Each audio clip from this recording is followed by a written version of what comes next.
In last lecture, we have completed house, rent, allowance, HRA क्या है। उसके बाद मैंने आपको टाइप्स ऑफ एक्सपेंस बताया, अलाउंसेस बताया, जैसे डीएनएस अलाउंस है, कन्वेंस अलाउंस है, tiffin allowance, fix medical, project allowance, wardenship allowance, non practising allowance, over time allowance, servants allowance. तो ये सब अलाउंस भी एम्प्लॉयर एम्प्लॉई को उसके सर्विस के बदले में additionally account of salary, additionally amount of salary के अलावा प्रोवाइड करता है। तो जितने भी 9 अलाउंस है वो अपने सिलेबस के, वो सब कैसे फुल्ली टैक्सेबल है। अब जाते हैं स्पेशल अलाउंस। तो स्पेशल अलाउंस के अंदर दो टाइप टॉपिक है।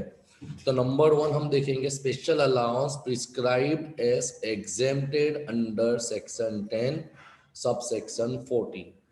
अब ये क्या बताया है, तो ये समझना है, स्पेशल नाम से ही पता चलता है कुछ स्पेशल होगा।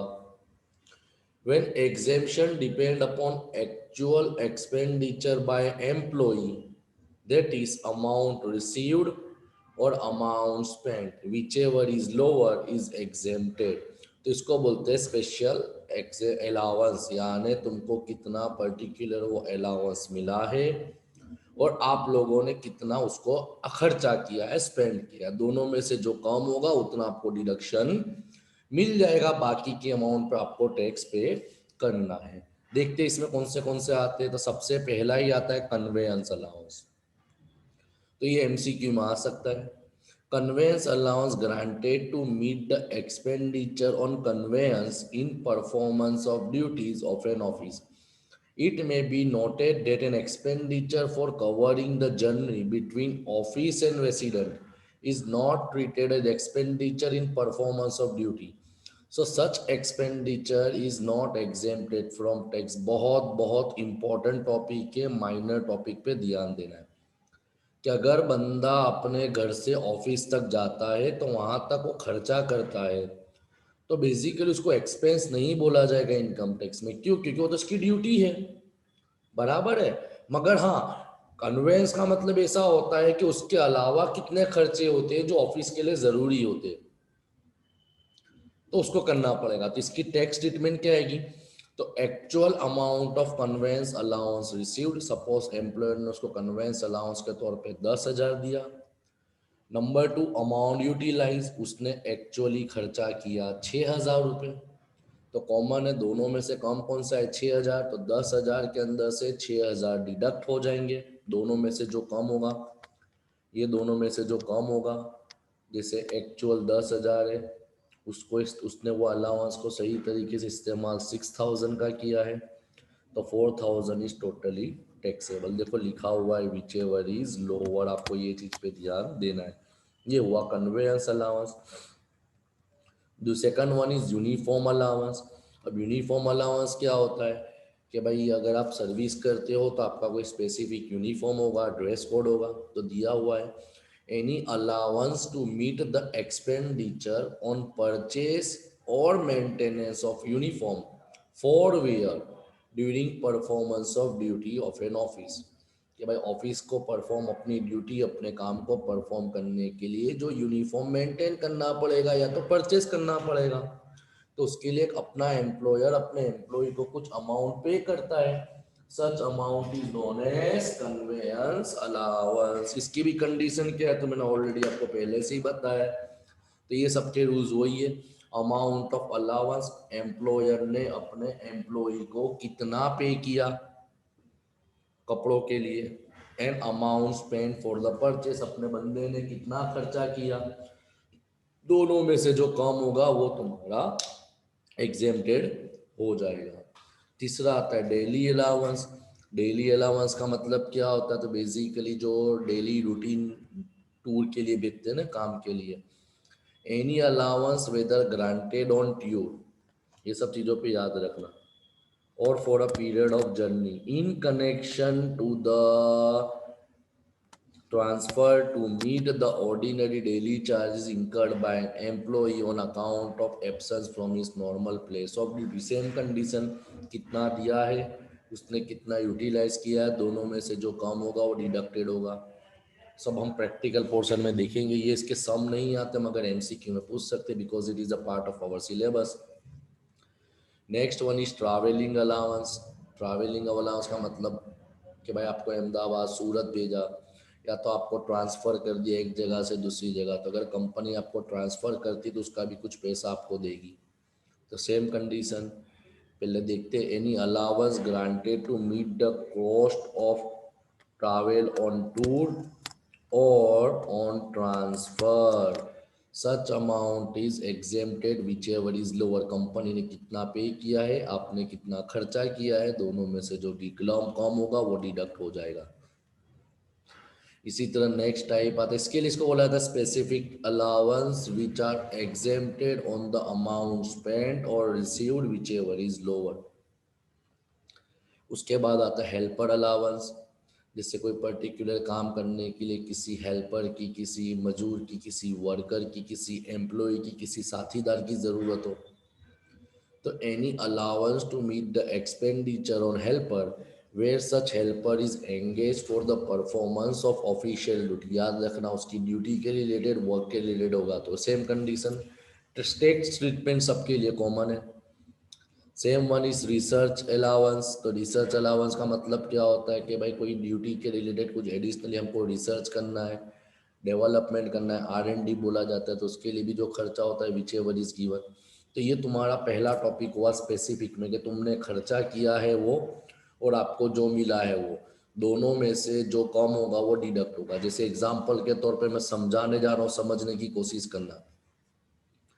कंपनी ने मुझे ट्रैवल अलाउंस के तौर पे 10,000 रुपये दिए और एक्चुअली में मैंने खर्चा कर दिया 12,000 रुपये।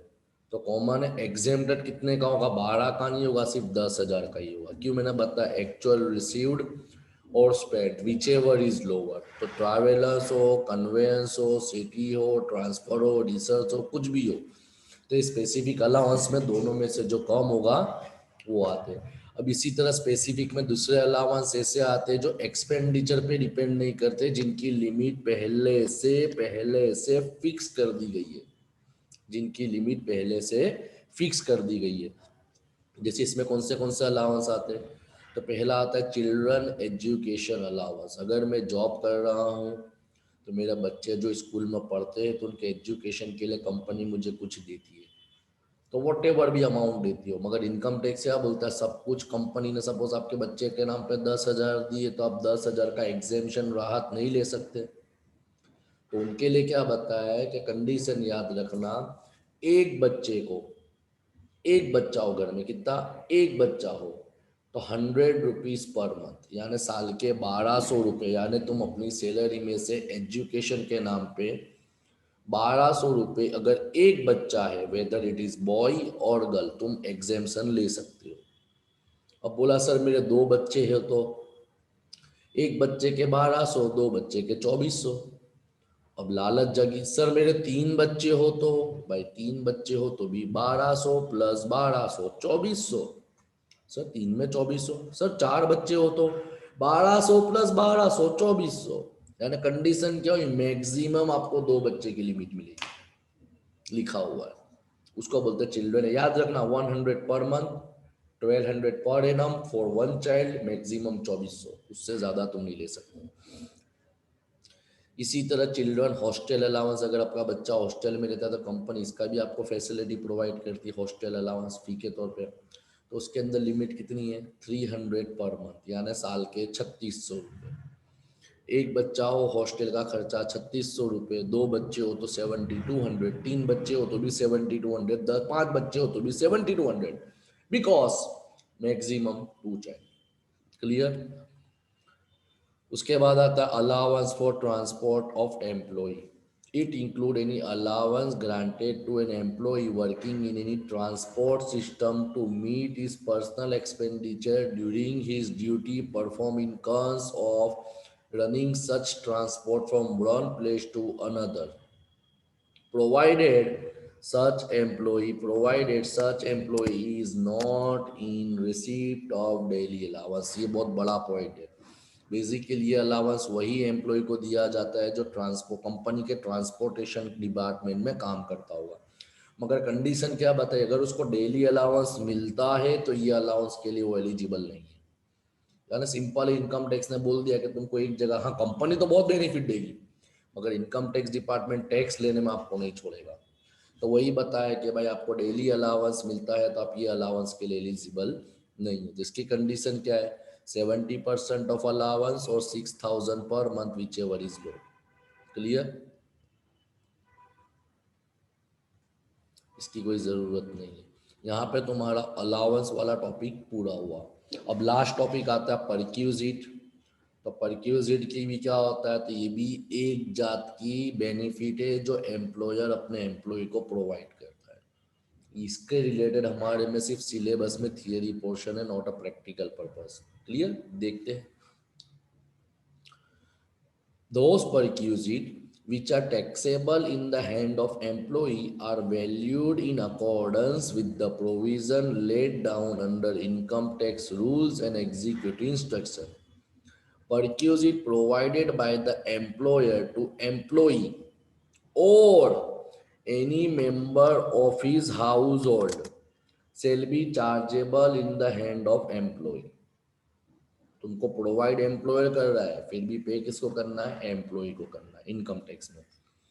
यानी अगर मुझे देते हो या मेरे फैमिली मेंबर को देते हो, फैमिली मेंबर का मतलब क्या, तो ऑलरेडी मैंने पहले से बता दिया था, हस्बैंड वाइफ, उनके बच्चे और उनकी वाइफ हस्बैंड, जो भी हो, लड़का हो तो उनका उनकी वाइफ, लड़की हो तुम्हारे तो उनके husband, whether dependent on not, parents.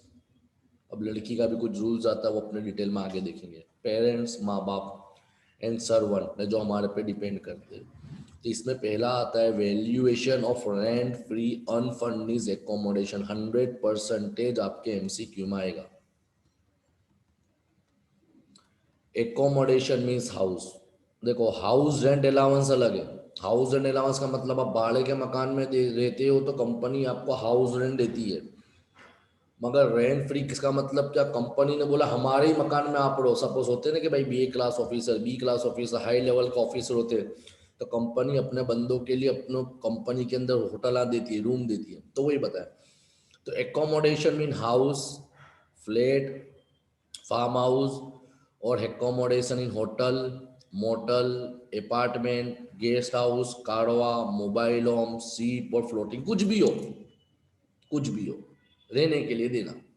For the purpose of valuation of perquisite in respect of unfurnished, employee are divided into two category। वो तो हम पहले ही पढ़ चुके, सेंट्रल गवर्नमेंट और स्टेट गवर्नमेंट का एम्प्लॉई हो ना अदर एम्प्लॉई हो। तो याद रखना, परक्यूजिट का मतलब एम्प्लॉयर अपने एम्प्लॉय को देता है, अलाउंस का मतलब भी एम्प्लॉयर अपने एम्प्लॉय को देता है, और दोनों में डिफरेंस बहुत है। So the value of perquisite in respect of accommodation provided to such employees equal to license fee, which will be determined by the central government or state government, which will be determined by the central government or state government in accordance with the rules framed by the government for allotment of houses to its officer। याद रखना, central government और state government, उसमें depend किस पे करता है, on the basis of licence fee. इसके अंदर रूल्स भी डिटरमाइन कौन करेगी, गवर्नमेंट डिटरमाइन करेगी कि इनको अलॉटमेंट कैसा किया गया है, उसके हिसाब से उनका कैलकुलेशन होगा। अगर प्राइवेट होते तो अंदर this category those employ who does not fall in first category. First category का मतलब जो गवर्नमेंट डिपार्टमेंट के एम्प्लॉय नहीं है, प्राइवेट डिपार्टमेंट या प्राइवेट कंपनी के एम्प्लॉय या अदर एम्प्लॉय, तो यहाँ पे आते हैं। In this category, value of perquisite in respect of rent-free accommodation depend upon salary of employee and lease rent of accommodation। पूछेंगे पूछेंगे पूछेंगे एमसीक्यू में। वहाँ पे था licence fee as per the rules of allocation depend upon state and central government. यहाँ पे perquisite का टैक्सेबल डिटरमाइन करता on the basis of salary and lease rent on accommodation. तो आपको ये याद रखना है कि अगर आपको एकोमोडेशन परक्यूजिट मकान, flat, hotel, motel, farm house दिया है जहाँ पे पॉपुलेशन 25 लाख से ज़्यादा है, तो 15% of salary during which accommodation is employed by the